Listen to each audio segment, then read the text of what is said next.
You know I love a useless bag, right? I love a useless bag. I'm like, oh, this is for my bag. My bag needs a bag. Exactly.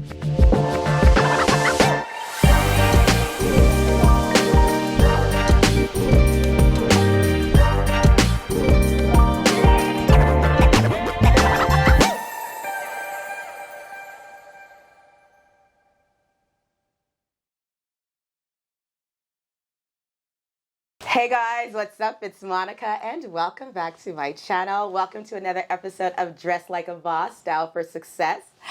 Today I have a super special guest. First of all, she's in Atlanta, so I'm happy. Happy to be here. Yes, this is Tenicka. If you guys are not following her, I don't know what you're doing, what you're thinking about, because she is all about the style, the color, you know, and she's got so much amazing stuff to say. So I'm very happy you are here. Thanks for you are having a me. rising star. What, it's been 2 years now? Yeah, almost 3 years since I've been a content creator. Yeah.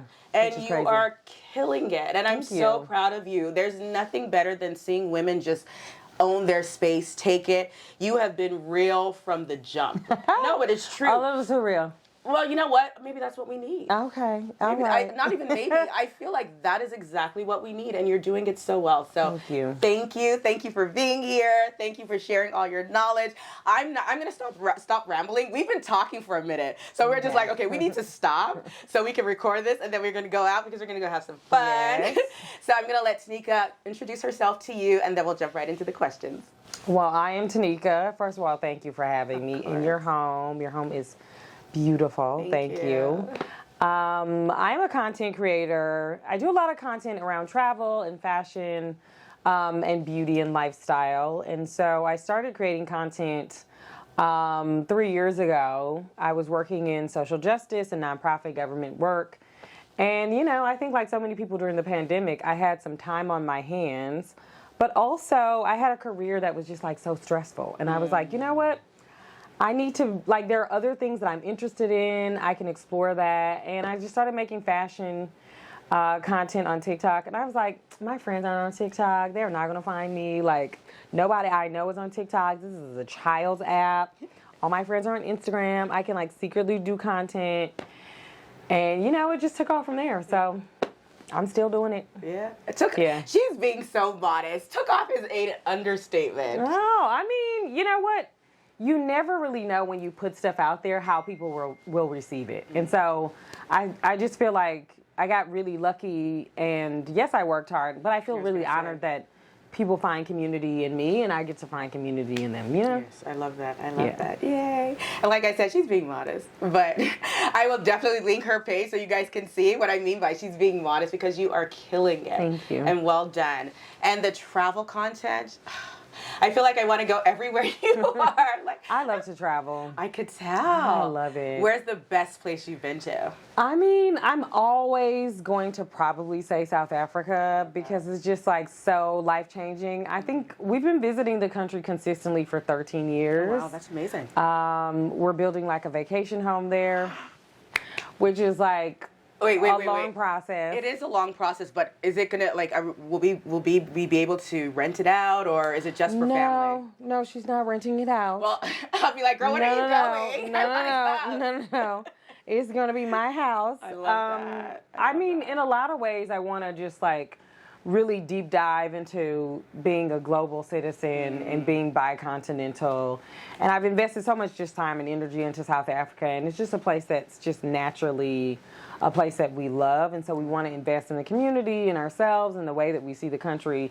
So it's just, you know, it's like a natural progression. So I'm probably always going to say South Africa, because it's like you can go to Safari, you can go to Zara, you can go to the Gucci store, you can go to the beach. Oh. Wait. They have a Gucci store? They have a Gucci store. What? Two. They don't have that in Lagos. Yes, they have two. Are you I serious? actually do think they have a Gucci store on Banana Island. That must be new. Yeah, I think it's only 3 on the continent. 2 in South Africa, 1 in... Oh, hell no.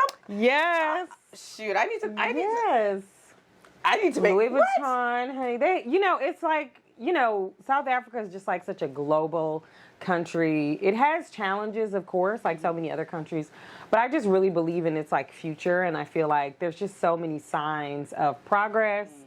Obviously, being a non-South African, I'm going to see it a little bit more romanticized than people who have had to grow up there and live through a set of things, but I'm probably always going to say South Africa. I love that. Yeah. I love that. Okay.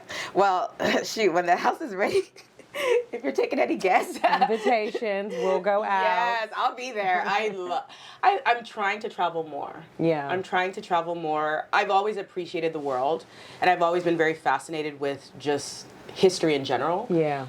So yeah, I'm trying to make sure I travel more. Last year was the year that I did a lot of travel outside of the country, and I'm so grateful for it. So I'm like, I want that to continue. And my kids want to travel too.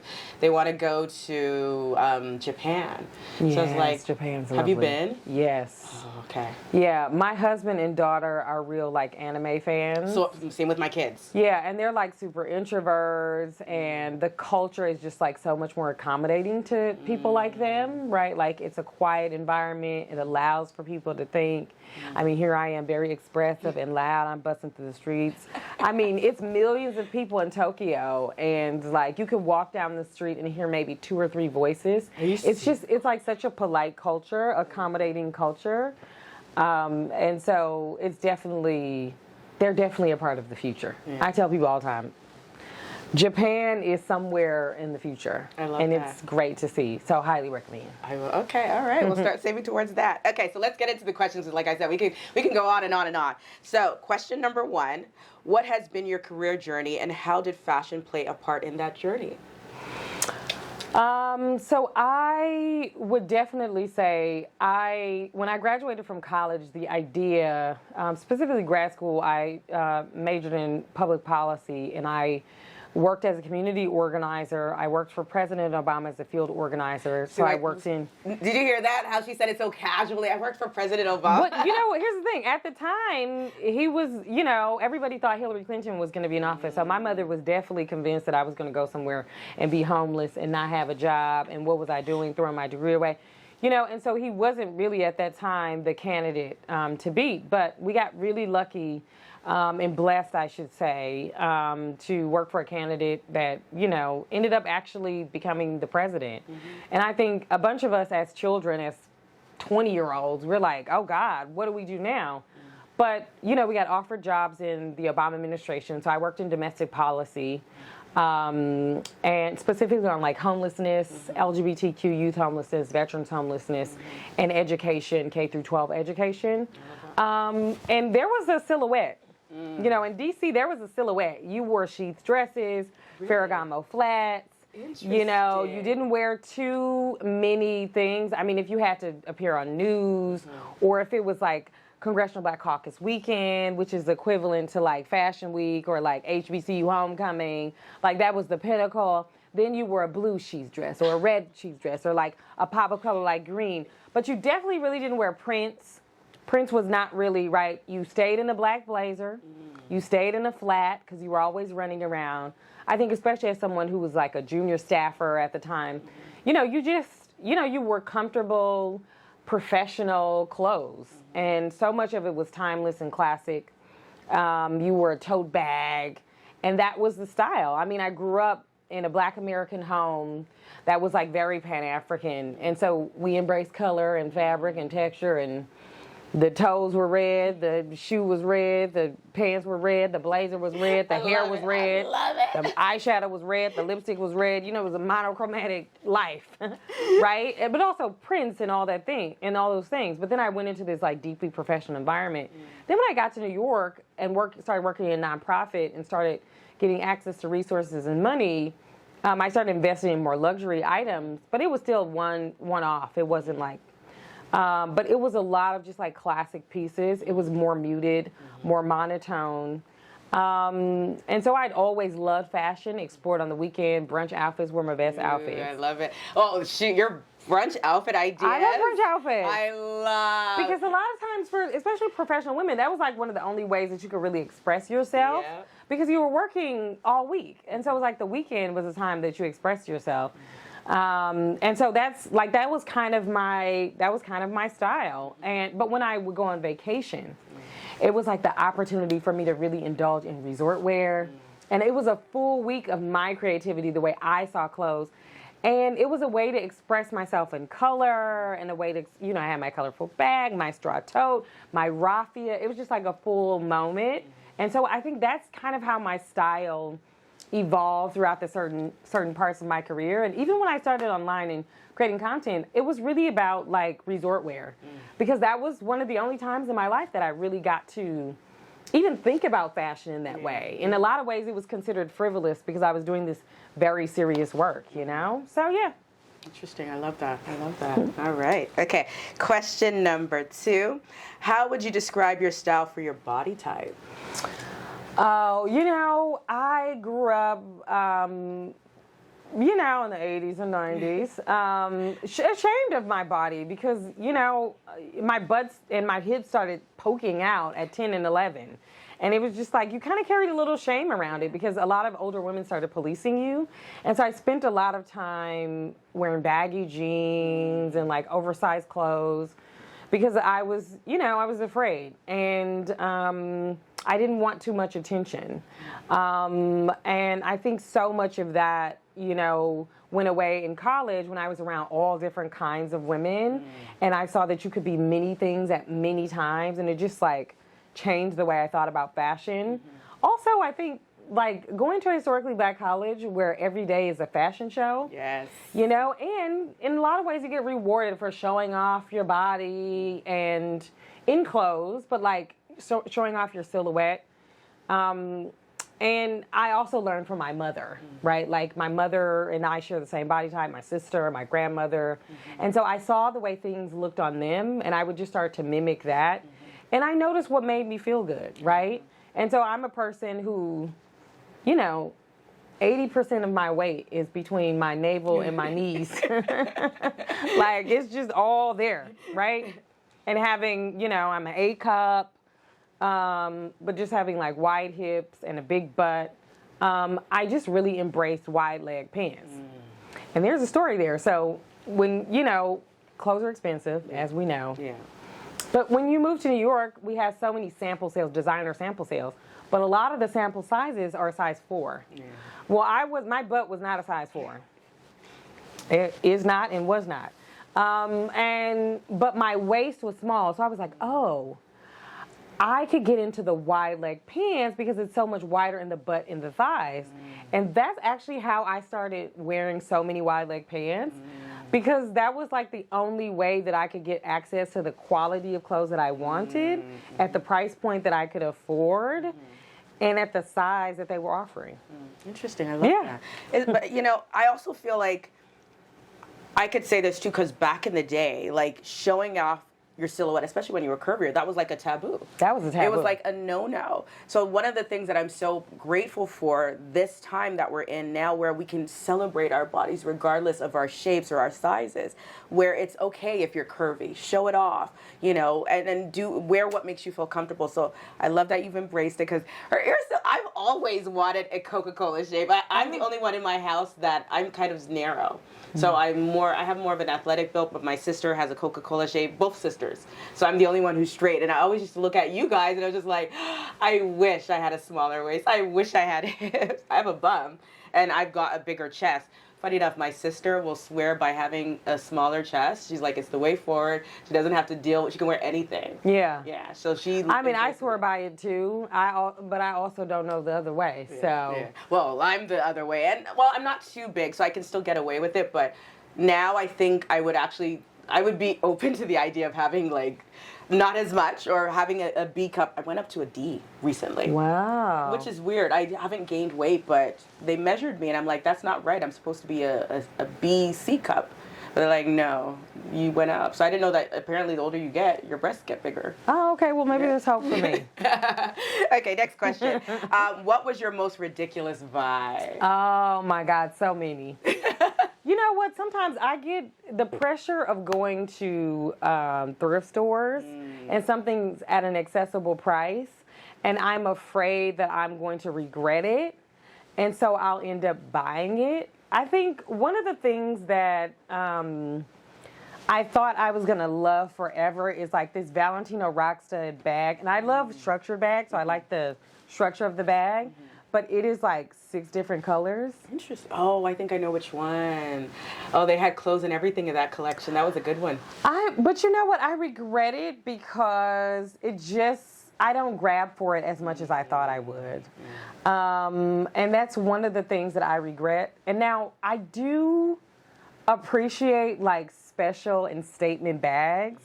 I'm like actually really drawn to those bags, but that's one of the things that I regret. I mean, do you Louboutins, Kate's. Oh my goodness. I mean, it's a few regrets for sure. Yeah. Okay. Do you think that it's because the colors are just so pronounced and strong? That's maybe why you're not. I don't know what it is. I just don't grab the bag. I literally, and it also, we talked about this earlier off camera, but I think it's also just like the excess. It's like so many options to choose from. Yeah. It just doesn't. It doesn't. So it'll sit on the shelf for over a year, and I'm like, that's not a good thing. So that's an indicator. It's time to sell. So what's the bag that you grab for the most? Lately, I've been grabbing a few bags. I've been grabbing Dior small, like the small lady Dior. In both red, it's like a cherry shade, and cherry's been having a moment. Yeah. And the black patent, and I like the patent because it's like stuff can drip on it, and it can just like. And then this bag that I brought here, we'll show you guys. There's a bag question, so we'll show you guys the bag later. It's the Hermes gorgeous. Constance. Yes. Yeah, I've actually, because I like a bag with a strap. Yes. So I've been grabbing like bags with straps lately, and then also the Gucci horse bit. Really? I'm a Gucci horse bit. Oh, that's a good one. The just box like the one. The box. I just like a structured bag. It also can fit a lot, and so there are times where I dress not for function, but a lot of times my bags need to be functional because I went through like a mini bag phase, and I'm like, girl, what? I haven't sold them yet. You know I love a useless bag, right? I love a useless bag. I'm like, oh, this is for my bag. My bag needs a bag. Exactly. But, I love, like, for an everyday, especially when I'm running out, I love, like, a crossbody bag. I love that. Yeah. All right, question number 4. Talk to me about your leadership skills and what would you wear to an important meeting? Oh, my leadership skills. I mean, I learned a lot working in the government, but also just, like, working in nonprofit, executive leadership in nonprofit, and just, like, doing work that mattered a lot and just understanding the art of storytelling, building bridges, like trying to get people to understand the perspective, even if they don't necessarily agree. I think that's just like the nature of policy. It can be messy work. We were talking about that earlier too. But, I think that kind of, that's my like leadership style. When I think about the meetings that I have to take now, a lot of times it's with like PR firms. Sometimes I'll meet brands in person, brand ambassadors. And so a lot of times I'm almost always going for a blazer. Yeah. Because it just makes me feel confident, put together, pulled together, the structure. I always look for structure. And this has nothing to do with price point. Like Zara makes great structured blazers. Yep. This is from And Other Stories. I love Really? this. It's from And Other Stories. This was a collaboration with Awake Mode. So this is a version of the Awake Mode. Yeah, because I was going to say, I'm like, The Awake Mode one love was like it. $600 or $700. Yeah, This is like $100. Are you serious? How do I miss? I feel like I miss all the good stuff. I love Awake Mode, and I love that collaboration. And a lot of times those designer collaborations, they really have the structure of the designer item at a more accessible price point. I'm doing a vlog, not a vlog post, but I'm doing a post about that. Yeah. Yeah, it's a Who Needs Who. So it's a go on. Stay tuned Ooh, for I that. like that. Who Needs Who? Who Needs Who? And then I love a structured wide leg pant. I have on jeans today, but I love just like a beautiful wide leg pant and a pointy toe heel, and I feel like for a meeting I feel very put together. Yes. Yeah. What brand would you say is your go-to for a great wide leg pant? Finoel. Oh, you're right. Yeah, I'm a Finoel girl. Yes. I love Finoel. I love what she does. I love when women make clothes. Yeah. They just think about the female frame. I just love that. It just really speaks to me. And so, Yeah, I just love everything that she does. One of my favorite pair of pants by her is the suede latte pant. It's just a camel suede pant.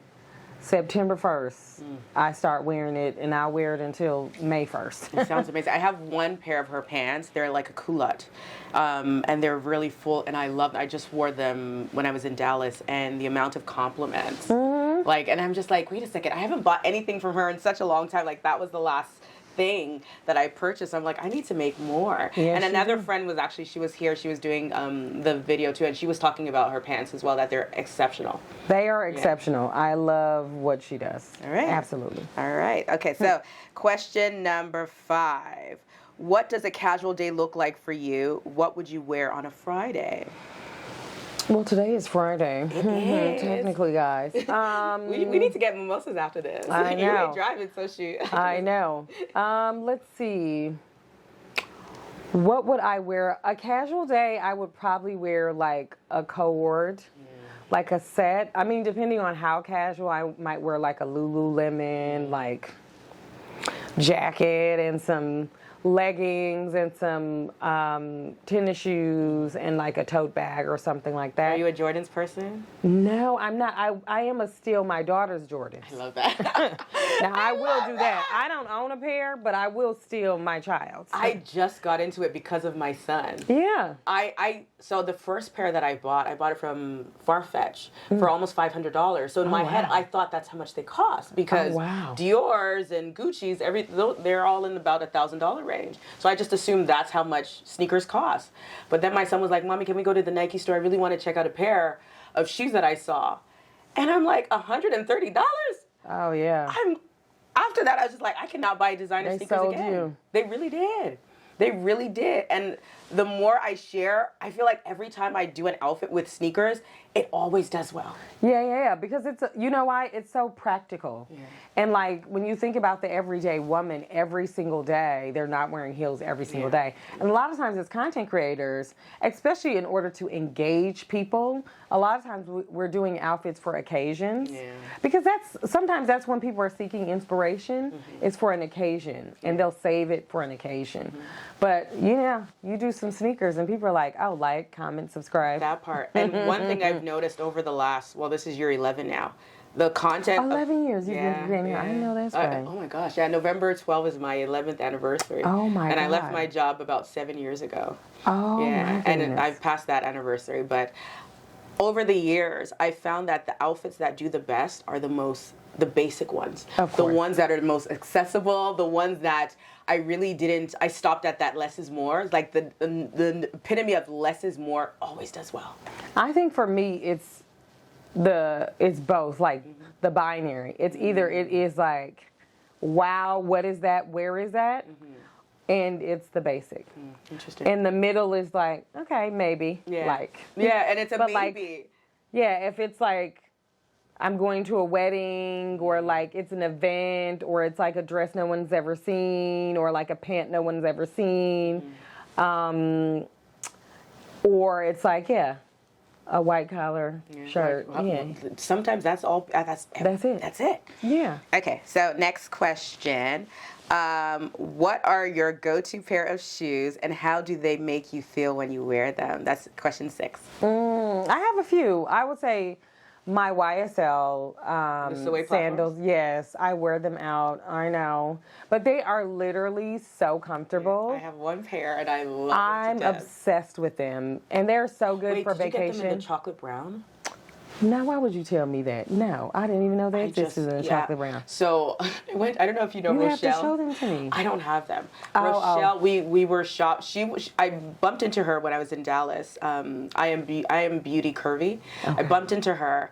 And I was like, oh, what are you doing for the rest of the day? Because we had so much time. She's like, she's going to shopping. I'm like, I'll go. They're new? They're out right now? Yeah. Oh, I'm going to look at them. They're a rich chocolate brown. Oh, don't tell me that. I'll show you the silhouette. I feel like everybody's going to want to see the silhouette now. Oh, my God. Yeah.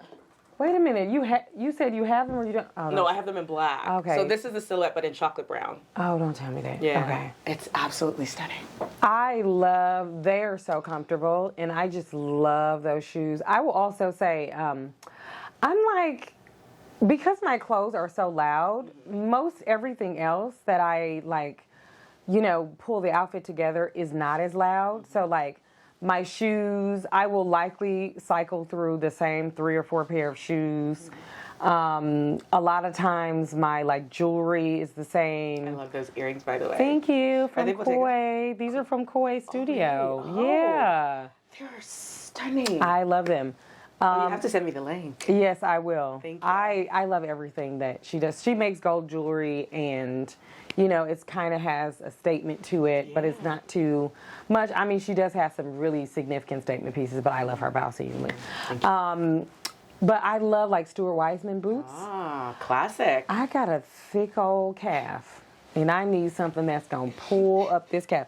I am not about to nothing makes my esteem drop like a calf, like pulling a boot up this calf. Yeah. And so I love the stretch. I love just like the classic silhouettes, the colors. I'm a Stuart Weitzman girl. They're also very comfortable. Yes. And the last shoe I'll say is Jimmy Choo. What size do you wear? Girl, 6.5. Oh, I wish. 37. Oh, I wish. She's a Jimmy Choo girl. I have one pair of Jimmy Choo boots. I bought them last year, and I do love them. I probably should have gone down a size because my foot slides in them, but I can still walk in them because they're a wedge. But I find that because my feet are humongous. I have a 42. Oh, 42. Yeah, I know, You're not that tall. I'm not that tall, and my ankles are like this big. So it's very. It's you hard got a for model me. foot. I don't know. Yeah, that's a model foot. Yeah, you got a model foot. Yeah, I'm not. But every time I find myself complaining, I'm like, thank you, Lord, I have feet, so let me just shut up. So, because I'm like, you know. You a mama. That's a mama thing. Right. We have turned it to our mothers, because that's something our mothers would say. Legit. Yes. I'm just like, embrace it. But I find that Jimmy Choo's elongate my foot. They make my feet look bigger. That's why I've kind of stayed away. Yeah, but everybody tells me that they love their Jimmy Choos. They're so comfortable. They're so beautiful. Yeah, maybe I might give a try. No, I love a Jimmy Choo. Yeah. I'm a Jimmy Choo girl. Okay. Yes. Right. I think you're convincing me. You're convincing me. Okay. All right. So question number 7, your go-to bag for work, play, and evening. Work, play, and evening. I would say evening. Again, I've been really loving the small Dior, Lady Dior. Classic. I've really been loving the Fendi First, like a small or a medium Fendi First. Yes. Those clutches, I think they just elevated it so well. Yep. It's just so well done. Yep. And a lot of people, they gravitate towards the Bottega. I just love how elevated it is. I think the way they did a strap, it's just so well done to me. Yeah. And so for me, for evening bags, I would say those two. I would also say the Lady Dior for like work, but also I love a more structured bag. Me too. I love a more structured tote bag. I haven't actually found like the ideal one. Have you tried the book tote? The Dior book tote? Yeah. Girl, I got so many of those. Okay, there you go. I think I have 8. It's the perfect. I might have 8 or 9. Oh, you surprised me all the way. But I use them to travel. Yes. It's like my go-to travel bag. Perfect travel bag. Perfect travel bag. I love them to travel. Yes, me too. I will take them to a meeting, but sometimes they're a little too big. I do have a smaller one that I just got. But I love a tote. I love a throw over. Or something like structured depending on the work meeting, the Kelly. Yeah, I love the Hermes Kelly. So nothing says hello. Right?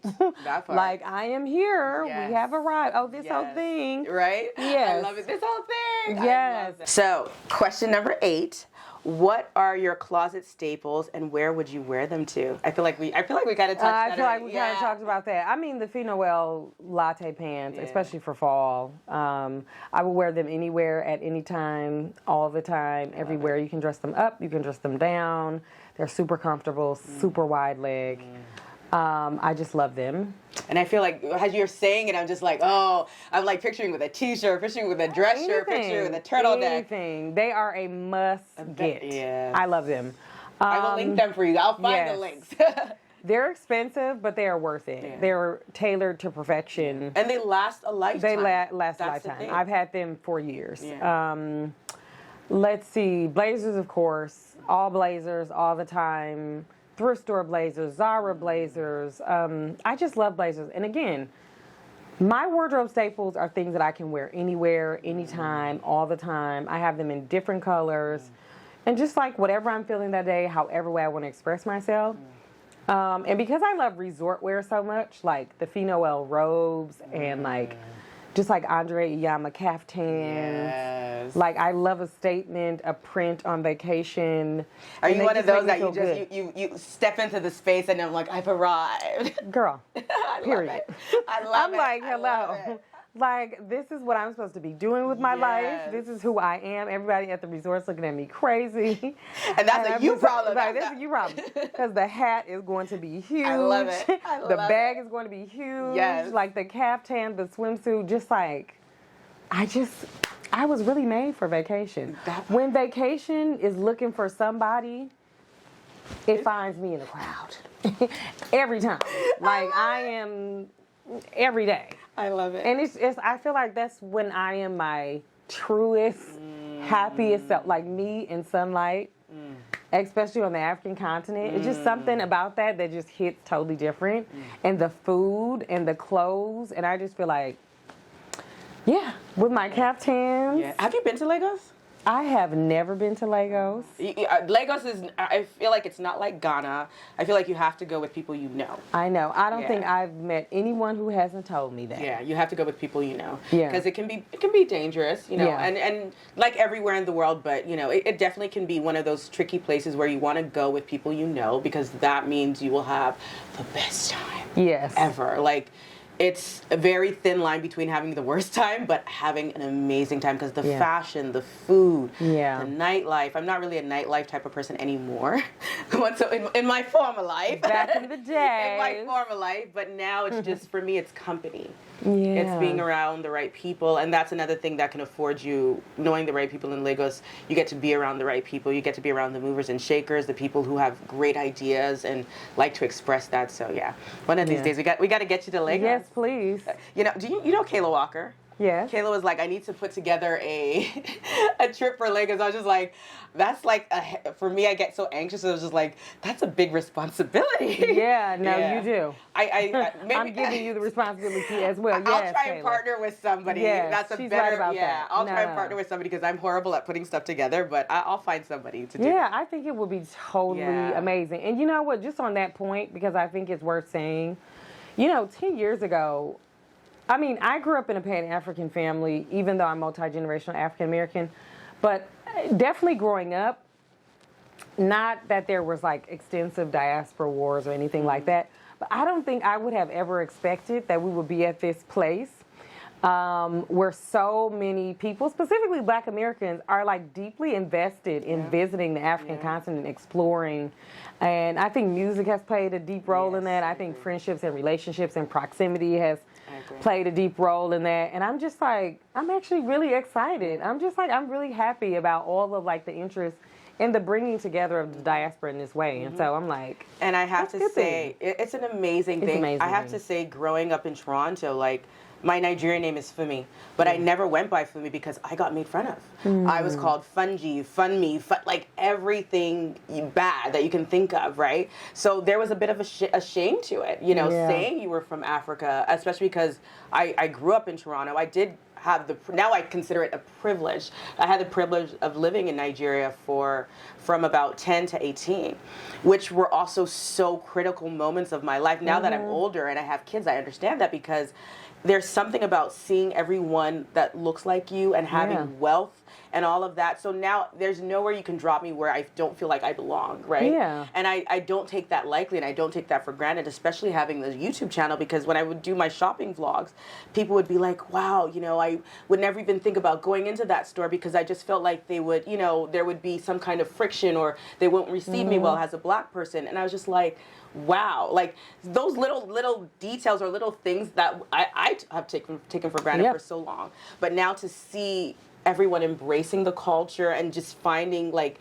identity in there, like it just gives me so much joy when I listen to your lives and listening to you talk about Africa and the different countries and how beautiful it is. It just makes me so proud as someone with African or Nigerian heritage that yes, finally people are talking about, and non-Nigerians or non-Africans talking about the continent the way it should be, not just with, kids on TV with flies flying around their face. I remember my dad saying, somebody asked him once, like, oh, you're from Toronto, is that in Africa? Like, people were just so ignorant of... I'm sorry? Yes. What? Yeah, but this was also in the 70s when he, because he did his PhD, it was in Texas. This was in Houston. He went to TSU. America. Yeah. Not my TSU. Sorry. Oh, my. He did his PhD at TSU. So, my and we've come such a long way, and there's so much pride in it. So when I remember there was one live you did, and people were saying that, oh, Africans don't like or something like that. I'm just like, that's so not true. Yeah, but also there's diversity on the continent, right? It's like, yes, there are people that are poor on the continent, just like there are people that are poor on other continents. Exactly. Like, my goodness, right? Especially up in here. Yeah. Right? And we were just talking about this earlier. There's corruption in so many countries, including this one. We just had a United States Senator 2 days ago, a sitting United States Senator, be convicted or be charged on, exchanging state secrets. Right. It's just a president. Hello, former. I know. There's just so many layers to it. But for some reason, the continent and the countries within it were consistently getting this bad rap because of misinformation. Yeah. I think the beauty of living in today's society, especially within the Black diaspora, is that because of the amount of education that people have gotten, even if they did not get a firm historical grasp on the continent and the countries within it, they got some level of intellectual curiosity, so that when initiatives like the Year of Return in Ghana started, people weren't like, oh no, I don't want to visit. People were like, oh, by the millions are like, oh, you invited me? I'm coming. And I think that is so beautiful, and I just can't wait to see where we will be in the next 10 years, especially as the diaspora unites.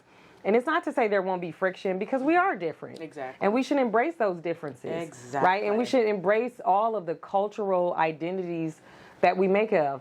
There's so many different ethnicities, even within Nigeria alone. So many languages spoken within Nigeria alone. Right? As the largest Black country in the world. And so just for people to understand just like the beauty, I always tell my lives, like, the African diaspora is endless. Yeah. I mean, it's like endless, it's beautiful, it's just so many amazing things. There are things we need to improve on. Yes, that part. But I'll say that. I'll be the first to say that. We don't want to romanticize it.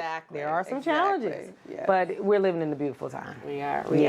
Okay, so question number 9 is a follower question. And it's a very simple, straightforward one.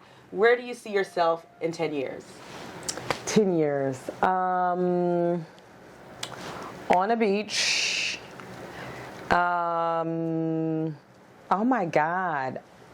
Yeah, on a beach, fully bicontinental, spending half my time on the African continent and half my time in the United States. I'm a very much make money in the West, spending on the continent type of girl. I love that. And I want to fully embrace that lifestyle.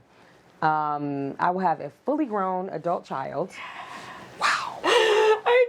I mean, she'll be grown in a few years already, but to be a fully grown adult will be fascinating. I think from a career perspective, I hope to figure out a way to merge the things that I care about in the world, not just politics, but I'm such an empath. I care so much about the world, the way we occupy it, and just figuring out a way to kind of merge just my love and care for the African diaspora with fashion. I don't know what form that might take. Sorry, the battery died. But I was saying, we're definitely going to talk about that, because I feel like there are so many different ways to kind of merge that love and passion for Africa and fashion. So, we'll definitely, we're going to talk more about that. That's totally what I see myself doing in 10 years, in a business space as well. And just, I think also reducing my online visibility, because I think there is something about gracefully thinking about something different. because I don't know if I want that level of visibility for myself as now as I'm in my 30s marching towards my 40s. I don't know if in 10 years as I march towards my 50s, I would want to run at the same race that I'm running. Yeah. Does that make sense? Oh, 100%. I mean, I don't think I will be done at all. I think there's so much. Yeah. Yeah, and I think there's so much beauty, and I said this on Threads once. I think there's so much beauty in watching content creators age, because and also watching content creators start creating content in their 60s has been just like so liberating in a way that I don't think I realized. Yeah. Like to start creating content at 60 years old is just like incredible and amazing. I know this lady and people have been embracing it. That's the thing. I know this lady. She was in Dallas as well. Beth. She's from Atlanta here. We did something with the airport in Delta a while ago. I can't remember what it was, but we were in a little group, so I met her, and she's 65. She was the oldest at the conference, but she was just like, it's so liberating to be able to come and do this at her age. Her husband has passed away, so so she just does it, and she loves fashion. She loves inspiring, and she's got a huge following. Yeah, not necessarily on Instagram. Her following on Instagram is pretty high, but her website.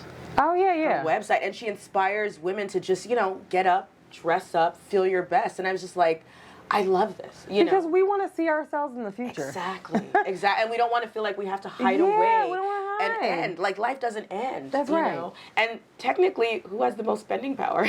Yeah. The older you get. Exactly. Yeah, the more money that you have. Exactly.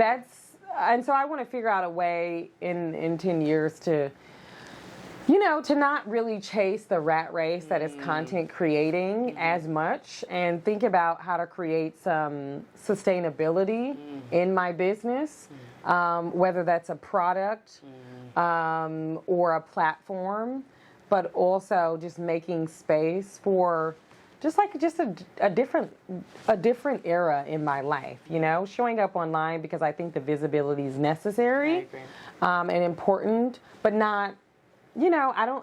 I'm starting to already not feel the pressure of needing to perform every day. I love that. And we talked about that a little bit too earlier. We did. You got it. You can have it. You got it. That part. Okay, last question.